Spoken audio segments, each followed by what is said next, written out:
नमस्कार. PS किचनमध्ये आपल्या सर्व मैत्रिणींचं स्वागत आहे.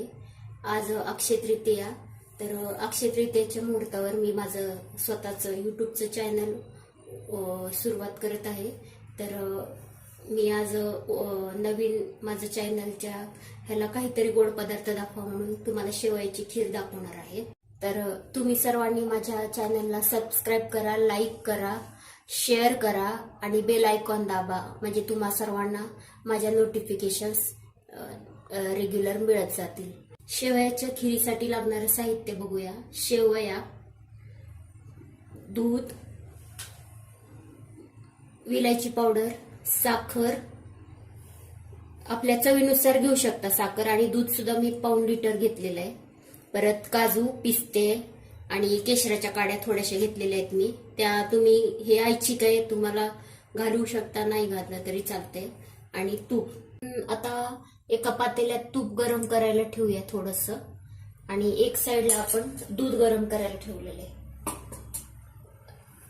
ह्या पातेल्यात तूप टाकलंय, त्याच्यामध्ये आपण आता शेवया मस्त गुलाबीसर भाजून घेऊया.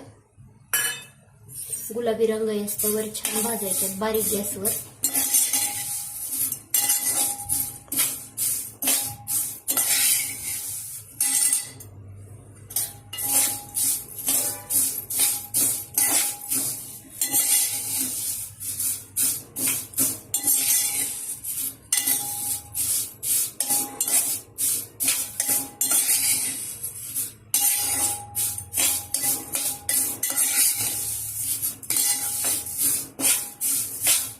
तर शेवया तुम्ही बघू शकता गुलाबी रंगावर भाजत आलेले आहे.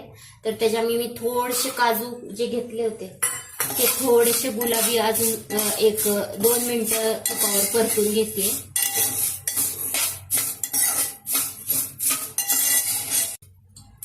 तुम्ही शेवया बघू शकता गोल्डन ब्राऊन झाल्यात थोड्याशा.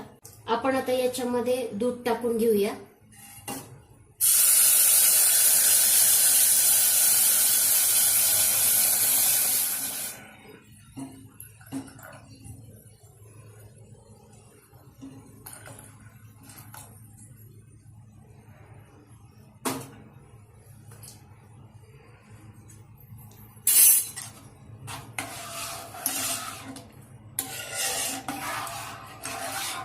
आता दूध टाकल्यावर ह्याला आपण छान मस्तपैकी उकळी आणूया. त्याच्यामध्ये आपण टाकणार आहे केशर काड्या आणि पिस्त्याचे काप केलेले होते ते टाकतोय. परत नंतर साखर टाकतोय.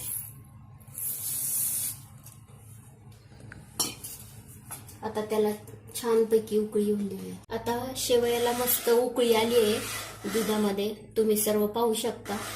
शेवया दुधामध्ये छान शिजवून घ्यायचे.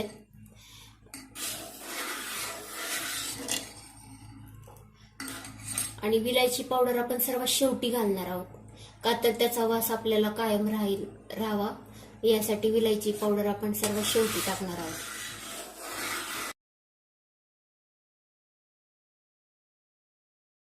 शेवयाची खीर होत आलीये. आता आपण याच्यामध्ये विलायची पावडर टाकूया.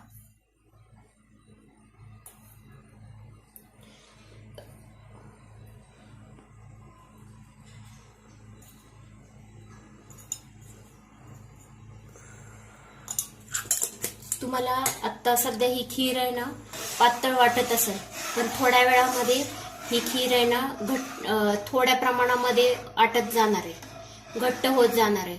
त्यामुळं आपण दुधाचं प्रमाण थोडं जास्त टाकलं. कधीही अंदाज घेताना कोणताही पदार्थ आता आपल्याला माहिती आहे की नंतर आहे ना घट्ट होत जाणार आहे, किंवा थोडंसं दूध किंवा काय असं थोडं कमी जास्त होत जाणार आहे असं वाटलं तर आपण त्याच्यामध्ये दुधाचं प्रमाण जास्त ठेवायचं, म्हणजे आपल्याला खायला घ्यायच्या वेळेस ते खीर बरोबर आपल्याला घेताना व्यवस्थित खायला होती. जास्त घट्ट पण नाही आणि पातळ पण नाही. तर आपली खीर आता मस्तपैकी तयार झालेली आहे.